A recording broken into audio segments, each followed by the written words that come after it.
Kita lanjutkan ngaji kita di dalam kitab Majalis Saniyah. Kemarin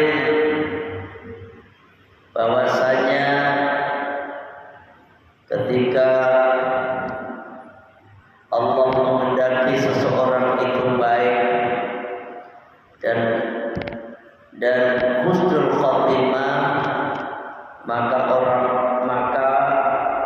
orang itu oleh Allah akan ditunjukkan jalan menuju kebaikan, dimudahkan untuk melakukan satu amal kebaikan. Begitu juga sebaliknya, ketika Allah takdirkan seseorang itu akan celaka, maka dia akan ditunjukkan oleh Allah melakukan perbuatan-perbuatan yang maksiat, perbuatan-perbuatan dosa itu. Maka di sini ada satu penjelasan, ya. Mana? Nah, di sini.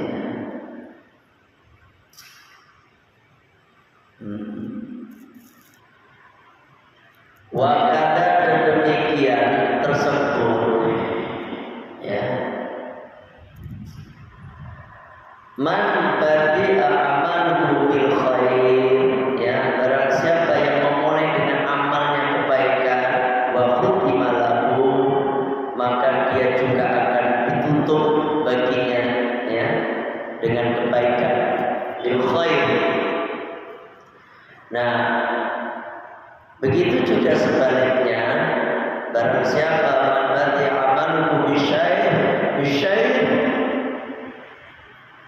wa khutima lahu bisyarri, ya, bisyarri.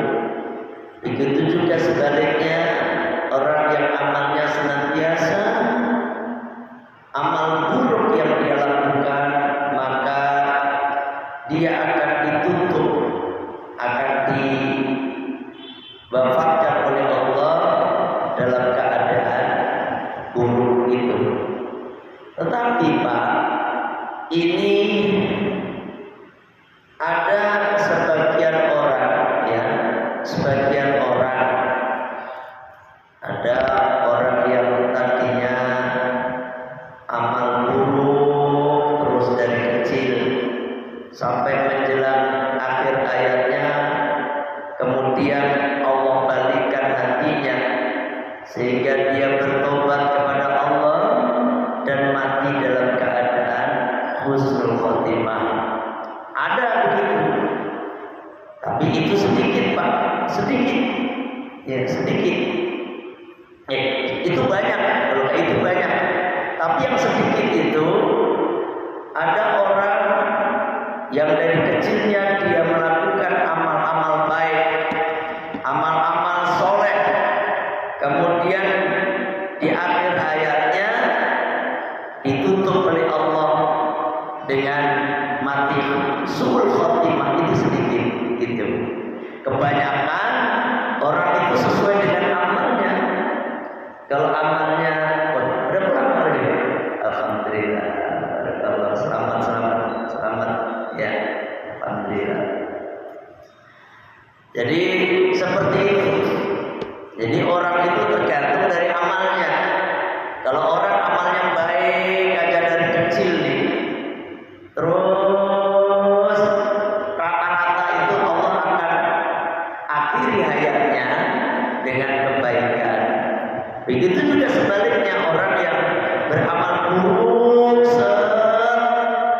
akhir hayatnya Allah akan jadikan akhir hayatnya buruk. Itu kebanyakan begitu, rata-rata. Tapi ada juga yang tadinya amal buruk, kemudian akhir hayatnya baik. Itu juga ada. Bahkan itu atas sifat welas asihnya itu banyak orang yang model begitu. Yang tadinya amal buruk, kemudian diakhiri dengan husnul khotimah, itu banyak, ya kan? Karena Allah punya sifat Rahman Rahim. Tetapi yang tadi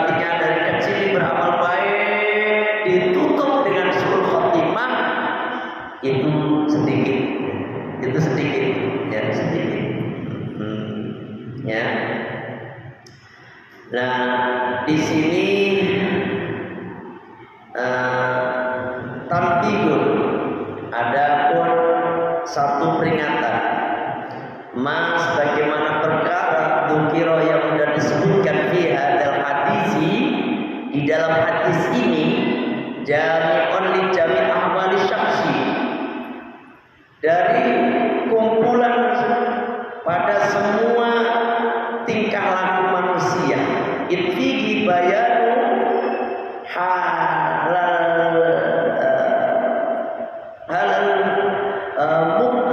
maddai, ya, yakni dijelaskan tentang tingkah awalnya, wa yakhluhu, yaitu waktu diciptakannya, gitu. Orang itu dipengaruhi waktu diciptakannya, yakni ketika dia umur 4 bulan di kandungan ibunya.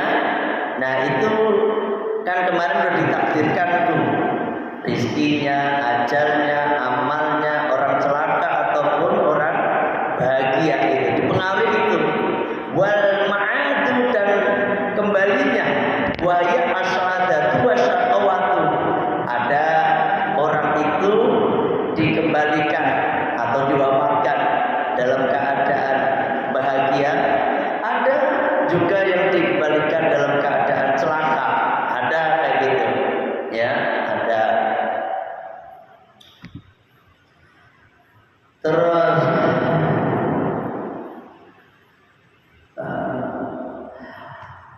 wa qurman bainakuma, dan ada satu kaum di antara keduanya, wa yaitu al ajalu, ajal, ajal, ya, wa ma yatasarrafu fihi wa huwa arizqu, dan ada juga yang ditentukannya di tengah-tengah, Pak. Kan gini, ada orang itu ditentukan di awal, waktu umur 4 bulan tuh, itu waktu di awal, waktu dalam perut. Nah, kemudian ditentukan di tengah-tengah. Di tengah-tengah itu antara waktu sebelum dia lahir dan sebelum kematiannya. Tentang apa, Pak? Rizkinya. Rizkinya sama apa? Amalnya. Ada rizki orang itu yang dikasih oleh Allah banyak, ada yang ditakdirkan rizkinya dikit, ada amalnya juga begitu. Ada orang yang selama hidupnya beramal baik, ada yang beramal buruk, itu pertengahan, dan yang terakhir adalah kematiannya, gitu. Karena ada 4 ini ketetapan itu. Cuma di sini, Pak, ada takdir itu terbagi menjadi 4. Terbagi menjadi 2 maksudnya. Tadi kan ketetapan ada 4 tuh. Ketetapan rizkinya, ajalnya, amalnya, menjadi orang celaka atau orang beruntung atau bahagia. Dari 4 ini, 3 itu mu'alak sifatnya. Takdir itu ada 2, ada mu'alak dan ada mubarrok. Kalau mu'alak itu takdir yang digantungkan oleh manusia itu, ya, digantungkan oleh manusia itu. Jadi ada yang sifatnya kayak rizki, ya kan? Rizki itu digantungkan kepada manusia. Kalau manusia itu pengen rizkinya banyak, ya, dia berusaha ikhtiar bagaimana cara mendapatkan rezeki yang banyak, itu ikhtiar. Mu'alaf itu digantungkan manusia, ya kan? Gak ada ceritanya rezeki datang sendiri gitu. Ya tidur baik, di rumah baik, sambil ngomong kalau udah rezeki mah datang sendiri ya agak, ya kan? Nah ini tentang rezeki. Yang kedua mu'alaf itu tentang amalnya. Amal seseorang itu digantungkan pada orang itu. Makanya dia dikasih yang namanya akal, ya. Dikasih namanya akal, Pak. Dan dikasih namanya petunjuk. Makanya Allah itu mengutus nabinya, mengutus rasulnya untuk kasih petunjuk kepada kita manusia nih. Dikasih tahu ini jalan menuju surga, ini jalan menuju neraka. Udah ketahuan nih, jalan surga, jalan neraka. Terus dikasih akal, mikir gitu. Kalau mau masuk surga, sorot ini jalannya, nabrak malah ini. Nah, kalau ini jurusan neraka, jangan ke sono lu, gitu. Itu digantungkan di takdir, Pak, amal itu, ya kan? Gak ada ceritanya ada orang ngomong begini, saya jadi pencuri ini udah takdir dari Allah, ya enak amat. Saya zina seperti ini karena ditakdirkan sama Allah, ya kepriwe, ya kan? Saya kagak sholat ini karena saya ditakdirkan gak sholat sama Allah, gak bisa, ya kan? Kan situ dikasih akal, mikir gitu, digantungkan sama orangnya, ya kan? Udah nih kalau kamu pengen masuk surga, ya sholat, ya puasa, ya zakat, nih. Ini nih jalan surga, kamu jalankan. Jangan terus ngandelin di takdir dari Allah, kok enak temen, gitu Pak. Makanya nanti Allah nggak bisa disalahin. Nanti di akhirat kita protes, ya Allah, kenapa Engkau masukkan aku ke dalam neraka? Karena situ dulu di dunia beramal buruk, selalu berbuat dosa.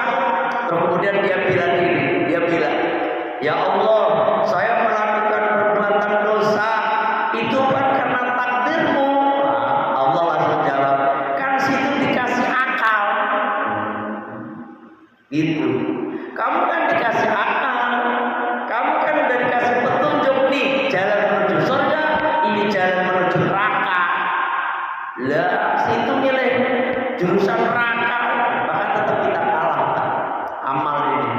Ini karena amal ini digantungkan kepada kita manusia, ya kan? Ada takdir termasuk orang menjadi orang celaka sama orang bahagia, itu juga tadi akalnya yang harus jalan, gitu, paham? Ada takdir mubarok, Pak. Takdir mubarok itu takdir yang udah bisa, tidak bisa diganggu-gugat, nggak bisa diusahakan oleh kita. Apa itu? Ajal kita, ya, ajal kita ini loh Pak, ini udah nggak bisa diganggu-gugat. Mubarok itu artinya tetap, artinya tidak bisa dirubah, karena ini udah menjadi ketetapan Gusti Allah. Kalau kita sudah waktunya mati, maka kita nggak bisa menunda sedikit pun. Begitu juga kita juga tidak bisa meminta agar disegerakan kematian kita, tidak bisa, karena udah mubarok, ya. Banyak ada orang mati karena ketabrak kereta, ketabrak mobil, ya kan, karena celaka itu mah. Tapi banyak juga orang mati, orang tidur mati, lagi nyanyi-nyanyi mati, lagi duduk nyantai mundur mati. Ada kan gitu? Karena memang ajalnya udah nggak bisa diminta disegerakan atau diakhirkan, nggak bisa. Itu yang namanya takdir mubarok, gitu, ya, gitu lah. Nuktatun min lutfillahi, di antara bentuk kasih sayang Allah,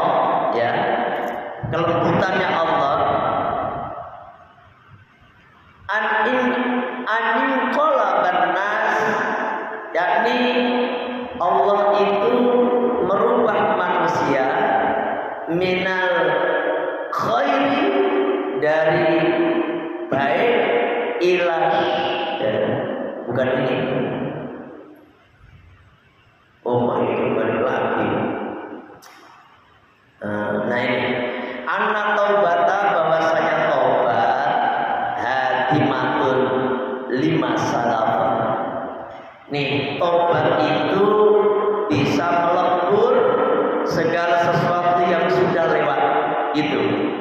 Jadi gini, orang itu Pak, dari kecil, dari balik dia berbuat durhaka kepada Allah, maksiat kepada Allah, berbuat dosa terus kepada Allah itu. Nah, ketika akhir hayatnya itu menjelang kematiannya, dia tiba-tiba taubat Pak, taubat, beristighfar, benar-benar taubatan nasuha. Kemudian dia mengucapkan kalimat la ilaha illallah. Kemudian dia mati. Nah, itu jaminan surga orang kayak gini. Kenapa? Taubat itu bisa melebur semua dosa yang sudah lewat. Gitu, ya. Masya Allah. Makanya kita jangan menyepelekan orang. Kita nggak tahu akhir hayat seseorang.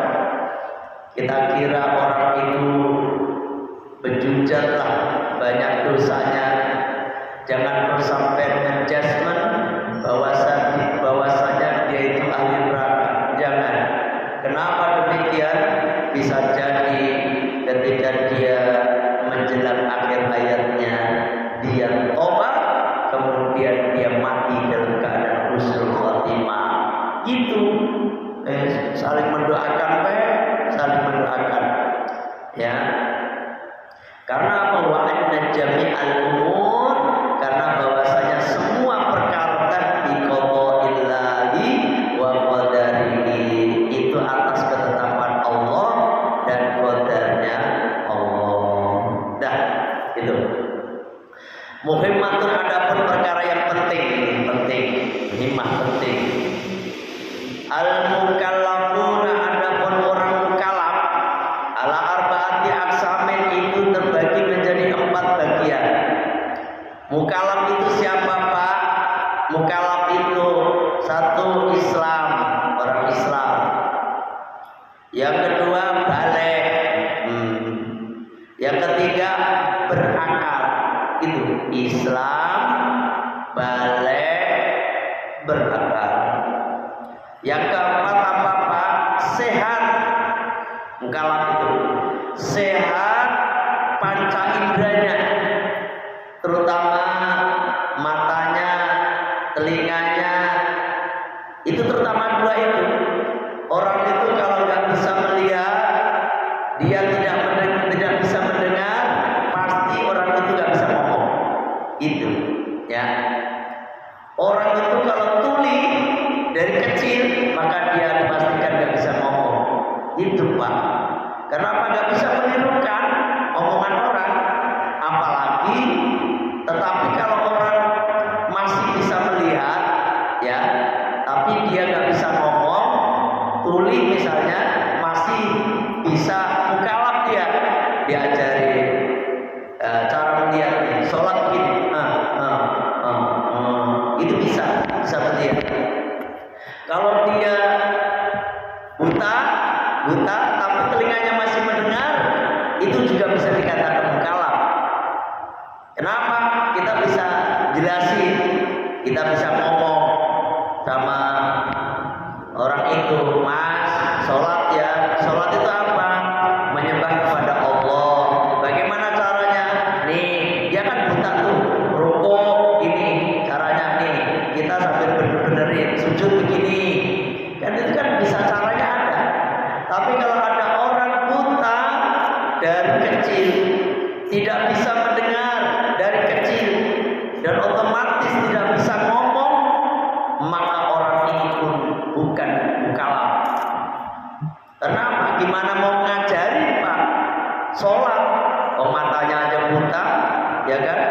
Matanya buta, telinganya kagak bisa mendengar, gimana mau ngajarin? Susah. Makanya bukan mukalaf. Makanya sehat panca inderanya. Panca inderanya terutama telinga sama matanya itu. Yang terakhir sampainya dakwah kepada dia. Kalau nggak sampai itu dakwah sampai dia, maka dia bukan mukalaf. Dia hidup di atas gunung sono, kagak ada yang namanya ustadz kesana, kagak ada TV, kagak ada HP, kagak ada lampu pun kagak ada. Dia hidup di atas pegunungan sendirian. Itu juga dia bukan mukalaf. Itu paham ya? Itu mukalaf, pengertian mukalaf.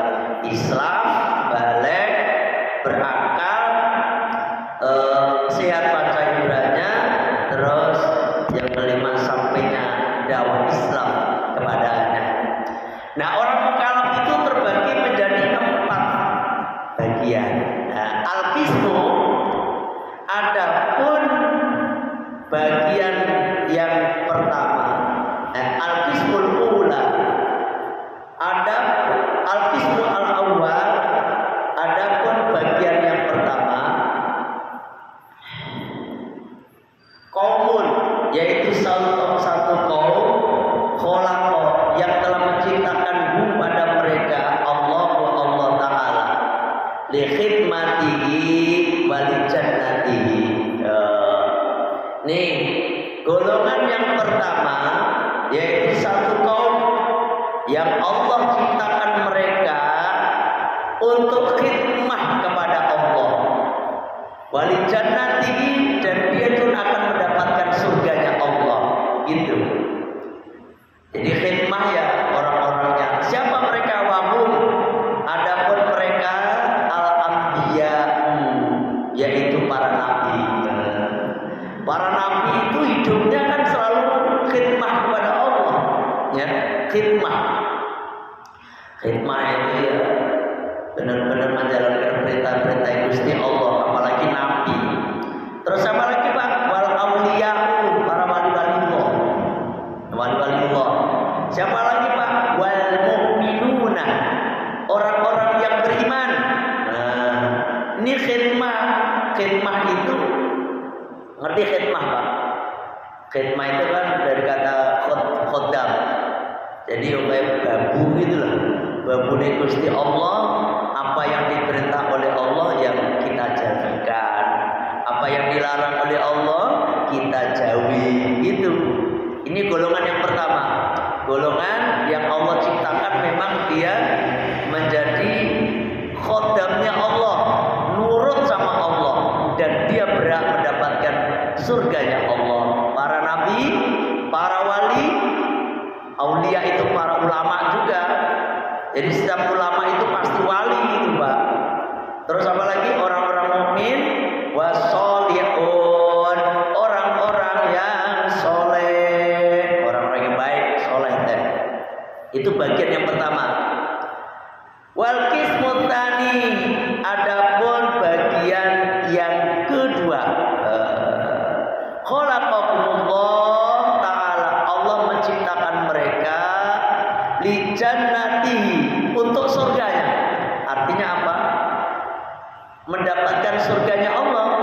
Duna khidmatihi, tetapi dia tidak khidmah kepada Allah. Khidmah itu tidak, itu selama hidupnya itu enggak seperti yang golongan pertama. Golongan yang pertama ya sholat, ya puasa, ya zakat, ya haji yang mampu gitu. Yang pertama kan. Kalau yang kedua ini enggak.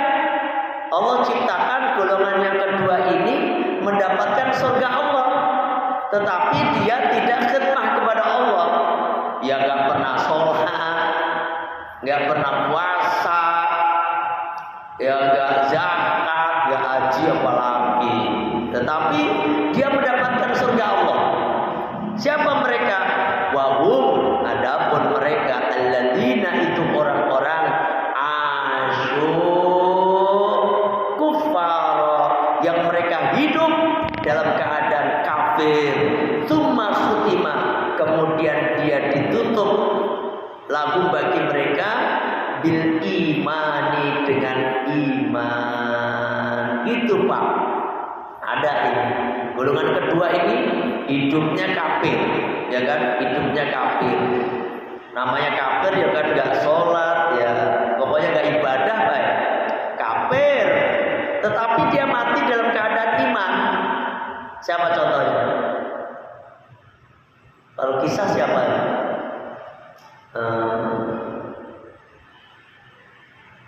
Itu ada kisah yang di dalam kitab Riyadhus Shalihin itu loh, yang nggak pernah sholat, nggak pernah puasa, membunuh 99 orang di dalam kitab Riyadhus Shalihin. Membunuh 99 orang, menjelang ajalnya dia tobat Pak, pengen tobat. Ketika dia tobat, ya toh, tanya kepada siapa? Orang pendeta, bahwasanya saya pengen bertobat, saya udah membunuh 99 orang, gimana Allah apakah menerima tobat saya? Kata pendeta, kagak, situ udah neraka pasti, dosamu terlalu gede katanya. Akhirnya dia dibunuh juga tuh. Saya genepin baiknya sekalian cepet, mati dia 100, ya kan? Tertanya ke ulama terakhir, karena dia nggak nggak putus asa. Tanya ke ulama, orang alim, saya udah membunuh 100 orang. Kalau soal tobat, apakah bisa diterima tobat saya? Kata alim ulama ini, Syekh ini, jangankan membunuh 100 orang. Sekiranya kamu punya dosa sepenuh langit dan bumi ini, maka ketika engkau bertobat, Allah bakal menerima tobatmu. Kata ulama ini, kata Syekh. Sombong ini orang, tapi dengan syarat. Apa saya syaratnya? Kamu harus hijrah dari kampung halaman, ya. Misalnya dia tinggal di Bekasi gitu lah kira-kira. Kamu harus hijrah ke Cirebon misalnya, karena nggak usah Bekasi lah, Bekasi orangnya baik-baik. Karena daerahmu ini daerah banyak orang bejat ini, misalnya, kamu harus pindah ke daerah sono, ya. Di sana banyak orang beriman. Dia berjalan siap guru, dia berangkat, baru sampai tengah jalan dia mati Pak.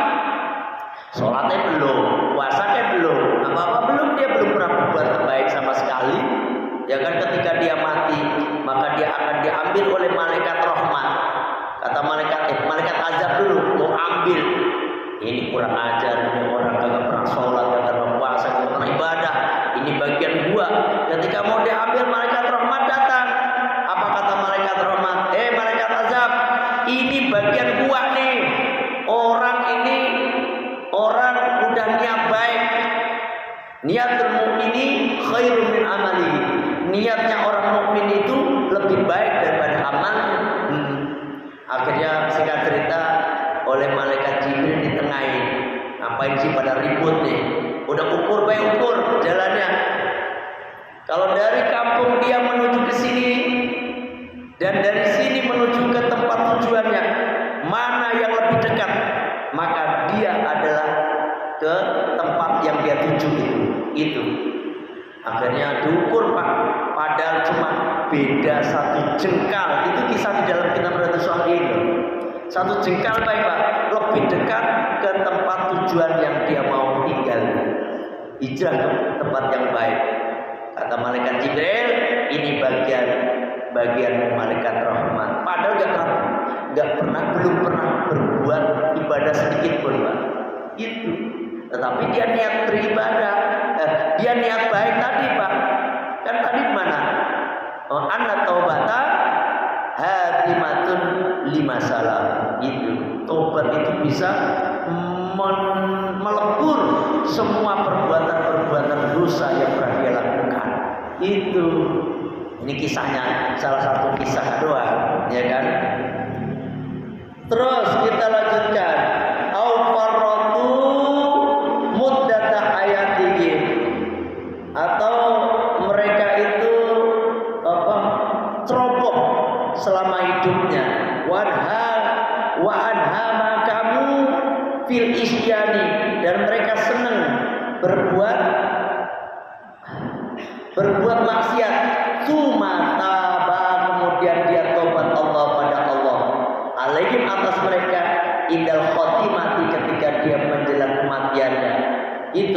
famatu kemudian mereka mati ala husnil khotimati atas husnul khotimah wa taubati dan mati dalam keadaan tobat wal ihsani dan mati dalam keadaan baik kasa aratil Fir'aun sebagaimana tukang sihirnya Fir'aun itu. Tukang sihirnya Fir'aun itu juga belum pernah beribadah. Ceritanya kan tukang sihirnya Fir'aun banyak itu Pak, banyak itu tukang sihirnya Fir'aun. Tukang sihirnya Fir'aun banyak, mereka melemparkan tali temali, dilemparkan maka tali temali itu berubah menjadi ular, banyak ular di lapangan itu, banyak ular, banyak. Terus Nabi Musa melemparkan tongkatnya, itu ular-ular yang dari tambak itu dimakanin semua. Cuma gini Pak, dalam pandangannya tukang sihir, kalau orang-orang yang melihat, yakni penduduk Mesir saat itu, Fir'aun melihat tali temali itu berubah jadi ular. Tapi kalau tukang sihir melihat itu masih tali gitu. Tetapi ketika melihat tongkatnya Nabi Musa berubah jadi ular, itu ular beneran. Makanya tukang sihir itu, ini benar-benar ular ini mah, begitu. Makanya semua, sehingga tukang sihir tobat, ya kan? Nah, belum sempat dia ibadah sama Fir'aun, mereka semua dihukum mati semua, gitu. Dipancung semua, dimasukin ke dalam wajan besar. Nah, itu nerakanya Fir'aun kan begitu, mati semua, belum pernah beribadah, tapi dia mati dalam keadaan tobat. Itu bagian yang kedua itu, ya. Ini sebentar kita lanjut biar gak nanggung. Walkismu adapun bagian atali itu yang ketiga. Kaumun satu kaum khalaqahumullahu ta'ala. Allah menciptakan mereka la li khidmatihi, tidak khidmah kepada Allah, juga nurut sama Allah. Wala li jannatihi, dia juga enggak mendapatkan surganya Allah. Wa hum adapun mereka al-kufaru, orang-orang kafir. Alladzina, yaitu orang-orang yang mutuna, yang mereka pada mati al-kufari, atas kekafiran, ya, al-kufri atas kekafiran. Ya, ini Pak, ini yang ketiga. Kalau ini mah contohnya siapa? Ya, si Fir'aun, siapa? Namrud, siapa? Abu Lahab, siapa? Abu Jahal, siapa yang lain?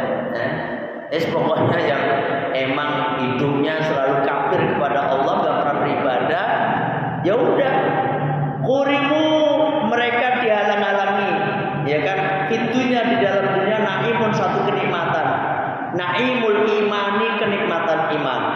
Mereka nggak mendapatkan kelezatan iman. Yang ketiga ini, karena orang yang beriman itu merasakan kenikmatan, Pak, ya kan?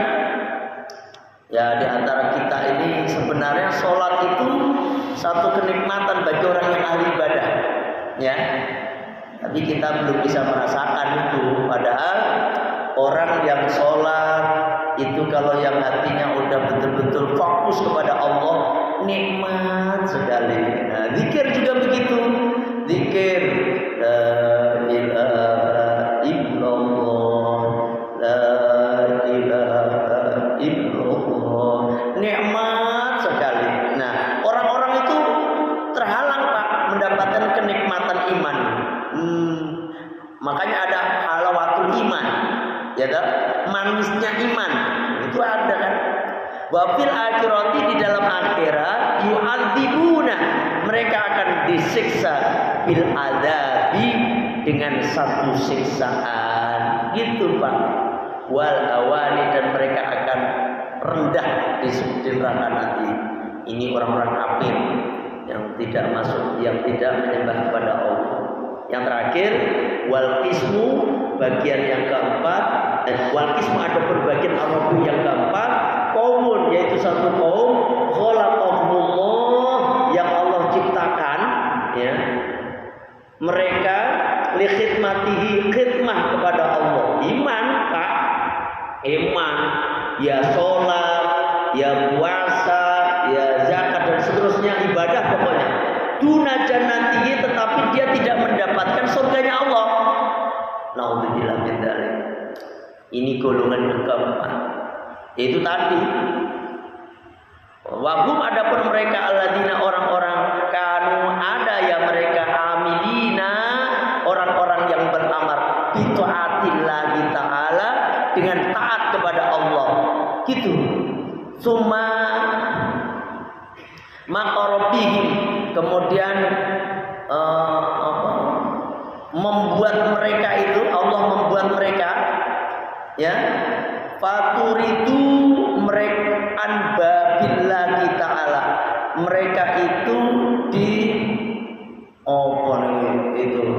dilemparkan, ya, dilemparkan anbabillahi ta'ala, dari pintu Allah. Wa matu al kufri, dan mereka mati dalam keadaan kafir. Ada, cuma penjelasannya nanti panjang. Jangan takut sampai wah kalau begitu percuma dong saya sholat, percuma saya puasa. Enggak, ini nanti ada penjelasannya di bawah. Siapa mereka? Ya emang mereka kelihatannya ibadah, mereka kelihatannya sholat, ya puasa, tetapi kenapa mereka mati dalam keadaan kafir? Nanti ada penjelasannya. Karena udah masuk Isya ini, ya. Nanti aja insyaallah minggu malam Selasa depan aja. Jadi jangan sampai nanti gara-gara ngaji ini kemudian besok sampai nggak mau sholat lagi, nggak puasa lagi, nggak mau ngaji lagi. Lah Pak, nggak ngaji lagi Pak, nanti juga mati kafir gitu. Ternyata nanti ada, ya, orang penyebabnya orang itu mati kafir itu kenapa? Nanti insya Allah jawabannya pertemuan yang akan datang, ya kan?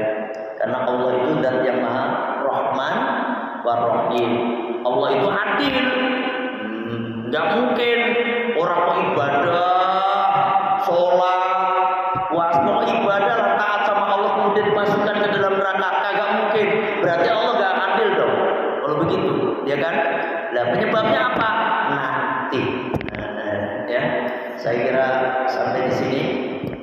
Saya mengingatkan dan sekaligus mengundang kepada semua jamaah An-Nur nih, terutama yang istiqomah ngaji ini, untuk hadir di acara Liwonan Al-Fatonia besok hari Minggu, besok nih tanggal 7 jam 8 pagi sampai selesai membaca maulid, baca roti, maulid, zikir, ngaji, doa, makan bareng, ya kan? Kita di Al-Fatonia. Monggo semoga jenengan semuanya bisa datang, ya kan? Pertama yang nggak punya kegiatan itu tolong diusahakan bisa hadir di majelis pesantren Al-Fatonia, ya. Itu aja, kita tutup majelis kita dengan baca Sayyidul Istighfar. Bismillahirrahmanirrahim.